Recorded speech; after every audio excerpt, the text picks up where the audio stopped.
ساتھ جاتے نقصان ہو جاتا، پھر کہتے کاش میں ان کے ساتھ نہ ہوتا۔ تو اگر فائدہ ہوتا، اگر پیچھے رہ جاتے تو پھر کہتے اگر ان کے ساتھ ہوتا ہمیں بھی غنیمت ملتی، یا نقصان ہو جاتا پھر کہتے اگر نہ یہ ساتھ جاتے پھر کہتے ہوئے ہوئے اگر ہم ان کے ساتھ جاتے تو ہمارے ساتھ بھی یہی ہوتا، تو اس لیے ہم بہت اچھے رہے ہیں کہ ہم ان کے ساتھ نہیں گئے۔ تو یہ منافقوں کی حالت اللہ تعالیٰ قرآن میں بیان فرما رہے ہیں، فَلْيُقَاتِلْ فِي سَبِيلِ اللَّهِ، اور چنانچہ چاہیے کہ لڑیں فی سبیل اللہ، اللہ کے رستے میں، الذین، وہ لوگ، یشرون الحیات الدنیا، جو بیچتے ہیں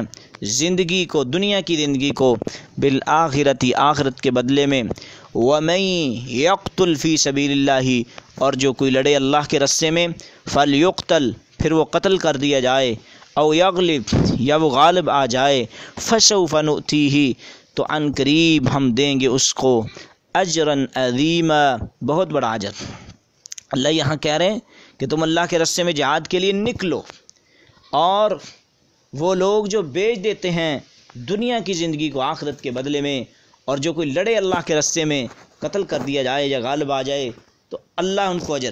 اگر دنیا میں ان کو شہید کر دیا جائے تو آخرت میں ان کے لیے مقام ہے، اگر کوئی مجاہد غازی بن کے آ جائے تو پھر بھی ان کے لیے اللہ کی طرف سے نعمتیں ہی نعمتیں ہیں۔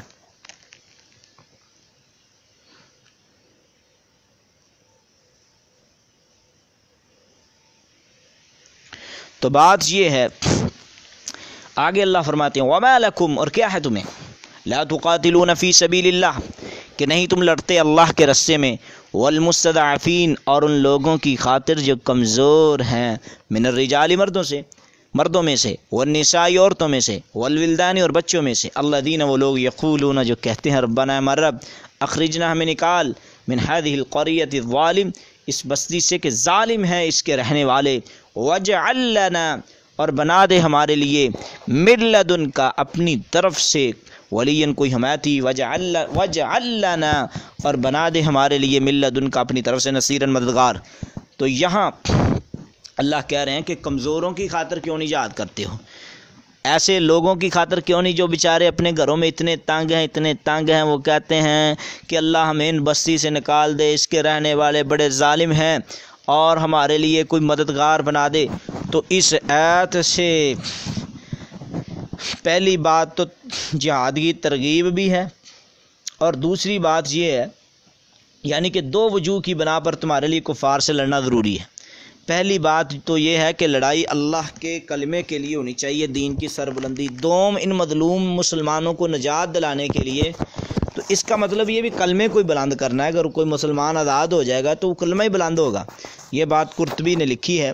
اور مکہ معظمہ میں بہت سے لوگ ایسے رہ گئے تھے کہ جو رسول اللہ کے ساتھ ہجرت نہ کر سکے، اور ان کے اقارب ان پر تشدد کرتے تھے تاکہ ان اسلام سے پھیر کر کافر بنا لیں۔ تو القریۃ الظالمہ، حروف سے مراد مکہ اور مشرک ہونے کی وجہ سے، مکہ والے ہیں، اور مشرک ہونے کی وجہ سے بعض لوگ، یعنی کہ وہ مسلمانوں کو اتنا تنگ کرتے تھے۔ ابن عباس فرماتے ہیں کہ میں اور میری اولاد بھی المستضعفین میں شامل ہیں، جنہیں اللہ تعالیٰ نے معذور قرار دیا ہے، جس طرح کہ بخاری کی حدیث نمبر 4597 ہے۔ اور مدینہ میں رسول اللہ صلی اللہ علیہ وسلم ان مستضعفین کے حق میں نام لے کر دعا کیا کرتے تھے، اللہم انجِ الولید ابن ولید وسلمۃ ابن ہشام وعیاش ابن ابی ربیعہ والمستضعفین من المؤمنین، یا اللہ ولید بن ولید، سلمہ بن ہشام، عیاش بن ابی ربیعہ، مکہ میں جتنے لوگ ہیں ان کو رہائی نصیب فرما۔ صحیح بخاری کی حدیث نمبر 804 ہے۔ افسوس ہے کہ اس وقت کفار کے مختلف ممالک کی غلامی میں ہم بے بس ہیں،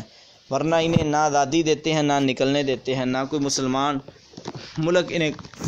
قبول کرنے کے لیے تیار ہیں۔ بتائے اس وقت سے بڑھ کر جہاد کب یعنی کہ کرنا ہوگا؟ تو آج ہم حکومت وقت سے کہتے ہیں کہ کشمیر کے مسئلہ میں بھی کوئی ان کو سوچنا چاہیے۔ الذین، اور وہ لوگ، آمنو، جو ایمان لائے، یقاتلون، وہ لڑتے ہیں، فی سبیل اللہ، اللہ کے راستے میں، والذین، اور وہ لوگ، کفروا، جنہوں نے کفر کیا، یقاتلون، وہ لڑتے ہیں، فی سبیل الطاغوت، شیطانوں کے راستے میں، فقاتلوا، چنانچہ تم لڑو اولیاء الشیطان شیطانوں کے دوستوں سے، ان قید الشیطان کان ضعیفا بے شک شیطان کا مکر کان ہے ضعیفاً کمزور۔ یعنی کہ اللہ بیان فرما رہے ہیں کہ جو ایمان لائے اور انہوں نے اللہ کے رستے میں لڑائی کی، اور وہ لوگ جنہوں نے کفر کیا وہ لڑائی کرتے ہیں طاغوت کی خاطر، اور تم لڑو شیطانوں کے دوستوں سے، کیونکہ شیطان کا مکر نہایت کمزور ہے۔ مومن اللہ کی رضا کے لیے، کافر شیطانوں کو خوش کرنے کے لیے لڑتے ہیں، اس لیے تم اللہ کی رضامندی کے حصول کے لیے لڑو، یہ آپ کے لیے بہت بہتر ہوگا۔ الم ترى کیا آپ نے نہیں دیکھا، الی الذین ان لوگوں کی طرف، قیل لہم کہا گیا ان کو، کیا کہا گیا، کفو تم روک کے رکھو، ایدیکم اپنے ہاتھوں کو، واقیموا الصلاۃ اور تم نماز کو قائم کرو، وآتوا اور تم دو الزکوٰۃ زکوٰۃ، فلما کتب علیہم القتال اور پھر جب لکھ دیا گیا، فرض کر دیا گیا، علیہم ان پر القتال لڑائی کرنا، اذا تب فریق منہم ایک فریق ان میں سے، یخشون الناس وہ ڈرتے ہیں لوگوں سے، وہ ڈراتے ہیں لوگوں سے، کخشیت اللہ اللہ سے ڈرنے کی مانند، او اشد یا اس سے بھی سخت، خشیتاً ڈرنا، وقالو وہ کہتے ہیں، ربنا ہمارے رب، لما کتبت کیوں تو نے نہیں لکھا، کیوں تو نے فرض نہیں کیا ہم پر القتال لڑائی، لولا اخرتنا کیوں نہ تو نے مہلت دی ہمیں، الی اجل قریب ایک مدت قریب تک، قل کہہ دیجئے متاع الدنیا قلیل فائدہ دنیا کا بہت تھوڑا ہے، والآخرہ اور آخرت خیر بہتر ہے، لمن اس شخص کے لیے اتقا جس نے تقوی اختیار کیا، ولا تظلمون فتیلا اور نہ تم ظلم کیے جاؤ گے۔ تو یہاں اللہ تعالیٰ نے کہا ہے جب تک مسلمان مکہ میں تھے کافر انہیں تکلیفیں دیتے رہے اور انہیں لڑنے سے روکے رکھا، اللہ نے صبر کا حکم دیا، نماز کا حکم دیا، اور اسی طرح جب ان پہ لڑائی فرض کر دی گئی پھر ہوا کیا، پھر بھی کام خراب ہوا، پھر دو گروہ بن گئے۔ کون سے گروہ؟ دو۔ ایک گروہ وہ تھا جو کہتا تھا کہ ہم نہیں لڑ سکتے، وہ اللہ سے بھی زیادہ ان سے ڈراتے، اور وہ کہتے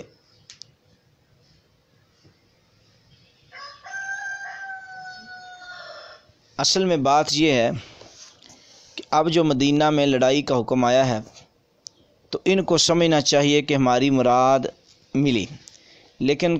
کچے مسلمان کنارہ کرتے اور موت سے ڈرتے اور اللہ کے برابر آدمیوں سے خطرہ کرتے۔ متعدد روایات میں ہے کہ مسلمانوں نے مکی مدنی زندگی میں کئی دفعہ چاہا کہ ظالموں سے نمٹیں، مگر اللہ تعالیٰ کی طرف سے ان کو حکم ہوتا کہ نماز پڑھیں۔ مدینہ منورہ میں بھی ہجرت کے ابتدائی برسوں میں مسلمانوں کی خواہش یہی تھی کہ جب اللہ کی طرف سے لڑائی کی اجازت آ گئی تو اب خاص قسم کے مسلمان اس سے ہچکچانے لگیں، تو اس پر یہ آیت نازل ہوئی کہ پہلی بات تو یہ ہے کہ پہلے خود ہی کہتے رہو، اب جناب آئی گئی آیت تو اب ڈرنا شروع ہو گیا، تو پھر اللہ کے راستے میں جہاد کرو۔ تو پھر یہی فرمایا، کیونکہ اللہ کے راستے میں جہاد کرنا دو چیزوں سے ہوتا ہے، مال سے اور جان سے۔ پھر اللہ نے اس لیے فرمایا کہہ دیجئے دنیا کا فائدہ تھوڑا ہے اور آخرت اس شخص کے لیے جس نے تقوی اختیار کیا، اور نہ تم ظلم کیے جاؤ گے دھاگے کے برابر بھی، تم دھاگے کے برابر بھی ظلم نہیں کیے جاؤ گے۔ یہاں تک کہ موت سے ڈرتے ہو نا کہ ہم جہاد نہیں کریں گے اس لیے کہ موت آ جائے گی، تو اللہ یہاں کیا فرما رہے ہیں، اینما جہاں کہیں بھی تکون تم ہو، یدرککم الموت پائے گی تم کو موت، ولو انکم خواہ ہو تم فی بروج مشیدہ مضبوط قلعوں میں، وان تصبہم اور اگر پہنچے ان کو حسنت ان کوئی بلائی، یقولون تو وہ کہتے ہیں حاذہ یہ من عند اللہ اللہ کی طرف سے ہے، وان تصبہم سیئہ اگر پہنچے ان کو کوئی برائی، یقولو تو کہتے ہیں حاذہ من عندک یہ تیری طرف سے ہے، قل کہہ دیجئے کل من عند اللہ ہر چیز اللہ کی طرف سے ہے، فما لہؤلاء القوم، پھر کیا ہوا ہے ان لوگوں کا، لا یکادون نہیں ہے قریب، یفقہون حدیثا یہ کہ وہ سمجھیں بات کو، کیا ہو گیا ہے کہ وہ بات کو سمجھتے ہی نہیں ہیں۔ تو اس آیت میں بروج جو ہے یہ برجن کی جمع ہے، جس کا مطلب ہے مضبوط عمارت، قلعہ۔ مشیدہ الشید سے ہے، یعنی چونے سے بنی ہوئی عمارت۔ تو یہ جہاد کے لیے حوصلہ بڑھانے والی دوسری بات ہے کہ جب موت تمہیں کسی حال میں بھی نہیں چھوڑے گی تو پھر پریشان ہونے کی بات کیا ہے۔ تو آگے اللہ نے فرمایا کہ کل من عند اللہ، یعنی کہ مسئلہ یہ ہے کہ برائی بھی اللہ کی طرف سے، یعنی کہ برائی کا مالک بھی اللہ ہے، اچھائی کا مالک بھی اللہ ہے، لیکن ہم بلائی کی جو نسبت ہے وہ اللہ کی طرف کریں گے اور برائی کی نسبت اپنی طرف کریں گے، لیکن اس کی پیدائش کی نسبت اللہ کی طرف ہوگی۔ یعنی کہ برائی اور بلائی دونوں اللہ کی طرف، اسی کی طرف سے ہوتی ہیں، اسی کے حکم سے ہیں۔ ہر چیز کا پیدا کرنے والا کیونکہ وہی ہے۔ بلا اور مصیبت کو کسی کے نوسط قرار دینا قطعی غلط ہے۔ تو اسی لیے آگے اللہ رب العزت نے فرمایا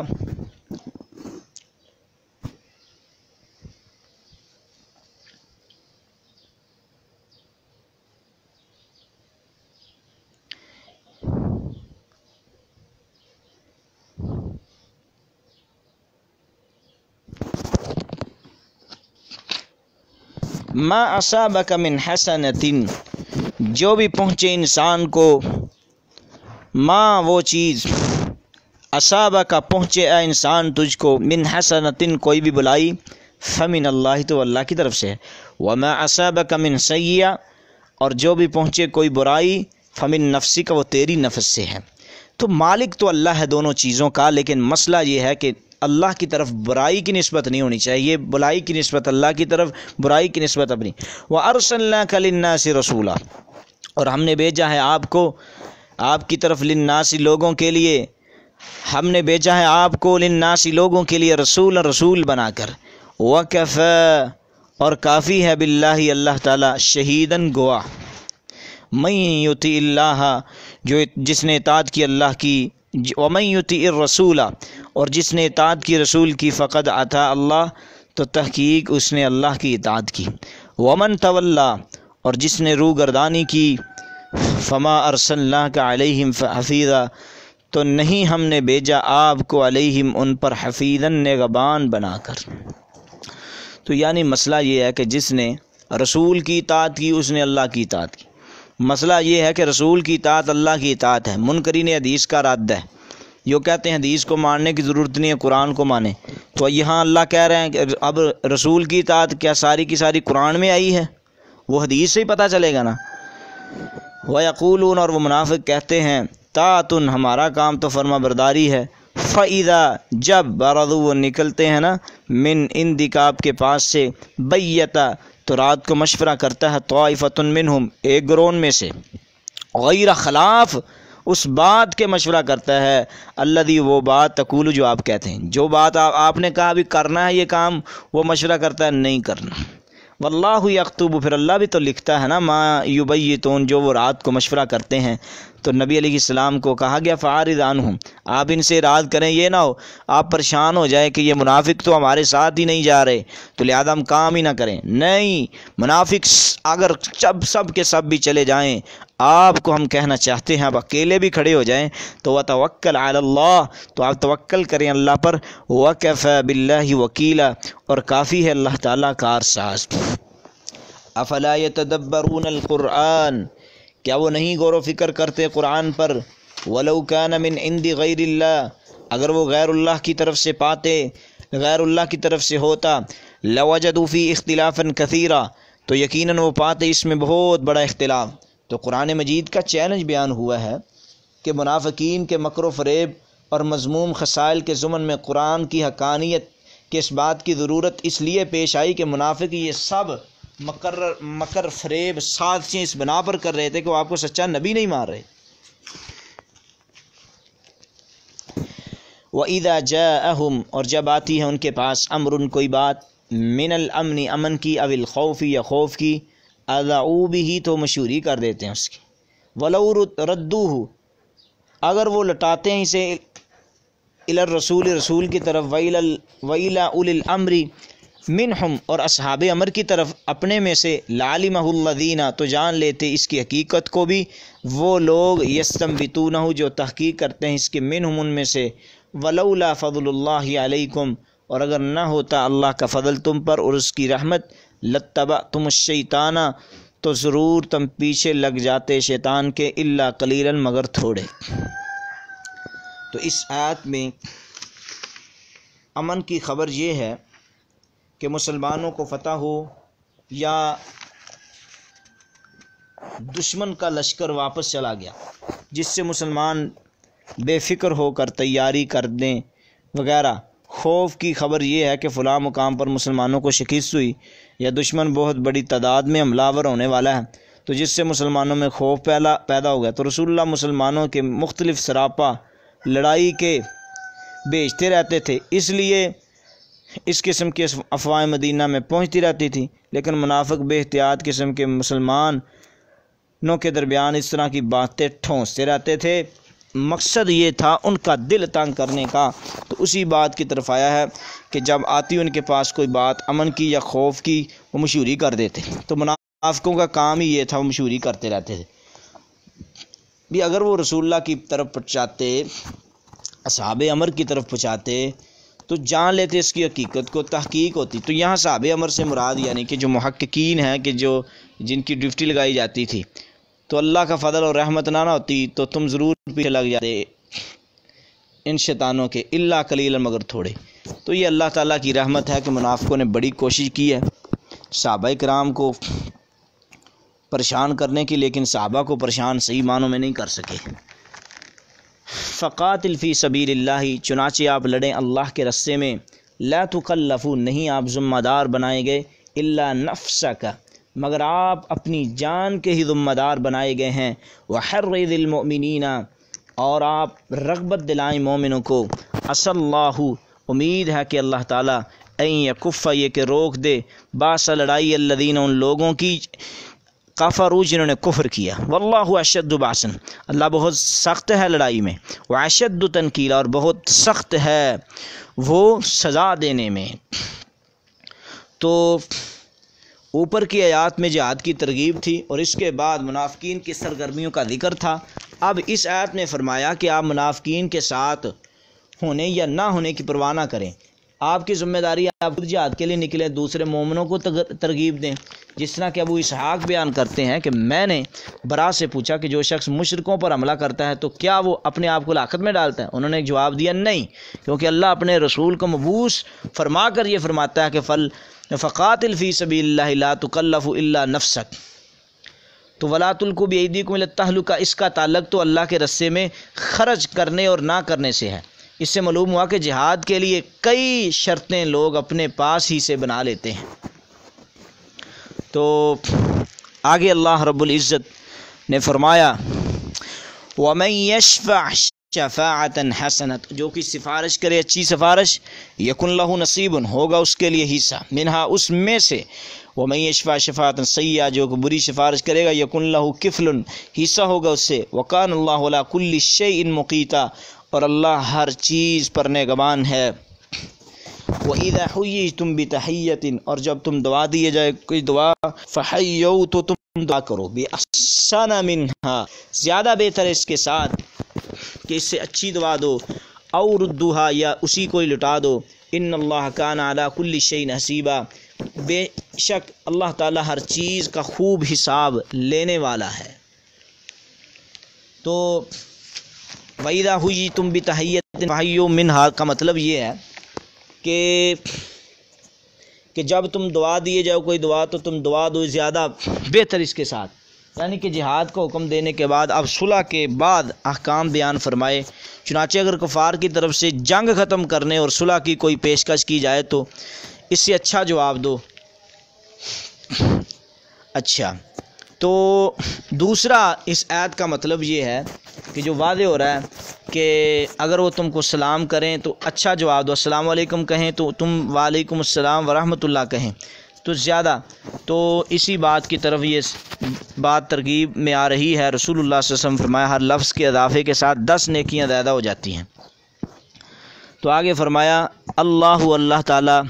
لا الہ الا لا الہ، نہیں ہے کوئی لا الا ہوا مگر وہی، لیجمعنکم، یقیناً وہ ضرور جمع کرے گا تمہیں، الی یوم القیامہ، قیامت کے دن، لا ریب فیہ، کہ نہیں شک ہوگا اس میں، ومن اصدق من اللہ حدیثا، اور کون زیادہ سچا ہے اللہ تعالیٰ کی بات سے۔ تو یہاں اس آیت میں اللہ تعالیٰ کی توحید ربوبیت الوہیت بیان ہو رہی ہے کہ اللہ کے علاوہ کوئی معبود نہیں ہے، اور اللہ تعالیٰ قیامت کو خود تمہیں جمع کر لے گا۔ کوئی شک نہیں ہے کہ سب سے زیادہ سچی بات کس کی ہے۔ تو جتنی یہ باتیں بیان ہوئی ہیں ان میں ایک بات بھی جھوٹی نہیں ہے، تو اگر کوئی دنیا میں نہیں مانتا تو نہ مانے، تو اللہ فرما رہے ہیں کل قیامت کے دن میں تمام لوگوں کو جب جمع کروں گا، جب اللہ تعالیٰ کہیں گے این الجبارون این المتکبرون، کہاں گئے جابر، کہاں گئے سرکش، کہاں گئے بیوقوف لوگ، تو اس وقت بڑے بڑے لوگ پریشان ہوں گے، کوئی بھی طاقت نہیں رکھے گا کہ وہ بات کرے۔ رسول اللہ صلی اللہ علیہ وسلم نے فرمایا اللہ تعالیٰ کہیں گے لمن الملک اليوم، آج کس کی بادشاہی ہے، تو اسی بات کی طرف ہی اللہ تعالیٰ بیان فرما رہے ہیں اگر نہیں ماننا تو نہ مانو، لیکن قیامت کے دن آنا تو میرے پاس ہے، تو میں خود تمہارا حساب لوں گا۔ اور یہ صحابہ کرام کو اس بات کی طرف ترغیب دی جا رہی ہے کہ منافقوں اور کافروں کا خیال نہیں کرنا، وہ کدھر جاتے ہیں جو باتیں کرتے ہیں، اور دنیا میں اللہ نے ان کو عزتیں دی ہیں، دولتیں دی ہیں، ان کی دولتوں کو دیکھ کر آپ نے اپنے ایمان میں فرق نہیں لانا، کیونکہ اللہ تعالیٰ نے جو ان کو عزت اور دولت دی ہے وہ صرف دنیا کے لیے ہے، آپ کے لیے دنیا کے لیے بھی ہے اور آخرت کے لیے بھی۔